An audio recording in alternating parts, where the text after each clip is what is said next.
Evening everybody. నా పేరు శ్రీనివాసులు. నేను లోకా సంస్థ human rights protection council of international liberation సంస్థలో రాయలసీమ జనరల్ సెక్రటరీగా పనిచేస్తున్నాను. ఎన్జిఓ అయినటువంటి మా సంస్థ ఆధ్వర్యంలో మహిళా దినోత్సవము జరుపుకుంటున్నాము.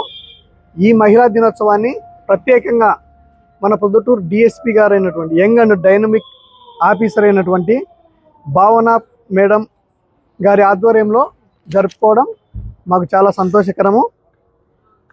ఎందుకంటే సమాజంలో మహిళలందరూ కూడా భయపడకుండా ముందుకు సాగాలని, సమాజంలో వీరంతా చాలా ముఖ్యమైన పాత్ర పోషించాలని, అందులో ముఖ్యమైనది పోలీస్ శాఖే కాబట్టి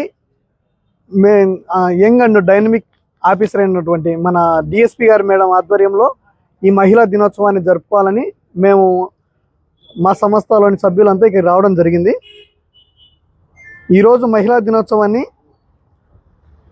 మన పొద్దుటూరు డిఎస్పీ గారి మేడం ఆధ్వర్యంలో జరుపుకోవడం మాకంతా చాలా సంతోషంగా ఉంది. నా పేరు Keshamma, lab technician. Human rights కుటుంబ సంస్థ నుంచి వచ్చినటువంటి అందరికీ ధన్యవాదాలు. ఇక్కడ ముఖ్యంగా కలవడం ఏమైందంటే మేడం డిఎస్పీ మేడం భావన మేడం గారిని సన్మానించడం జరిగింది.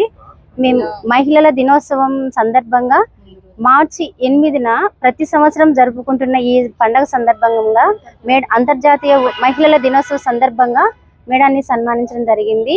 అయితే మేడం గారు ప్రతి మహిళకు రక్షణ ఇస్తున్నారు. ఇంకా ఫ్యూచర్లో ఎవరైతే మహిళలు ఉంటున్నారో వారు ఏ సమస్యలతో ఏ ప్రాబ్లమ్స్లో ఉన్నా కూడా వాళ్ళని క్షేమంగా వాళ్ళ పక్షాన రక్షణ ఇవ్వడానికి మేడం సిద్ధంగా ఉండాలని కోరుకుంటున్నాము. యంగ్ అండ్ డైనమిక్ భావన మేడం గారికి మరొకసారి ధన్యవాదాలు. మాకు ఇటువంటి అవకాశం ఇచ్చి మేడంతో మీట్ అయ్యే అవకాశం ఇచ్చినందుకు కూడా వందనాలు. మేడం వారు ఇంకా ఇలాంటివి మహిళలందరికీ న్యాయం జరిగించాలని మేము కోరుకుంటున్నాము. మహిళా దినోత్సవం సందర్భంగా శుభాకాంక్షలు తెలుపుతున్నాము. ప్రతి ఒక్కరూ తప్పనిసరిగా యూట్యూబ్లోకి వెళ్ళి కడప వార్తను లైక్ చేయండి, సబ్స్క్రైబ్ చేయండి. ఇట్లు మీ జి రమణయ్య, ఎడిటర్, కడప వార్త.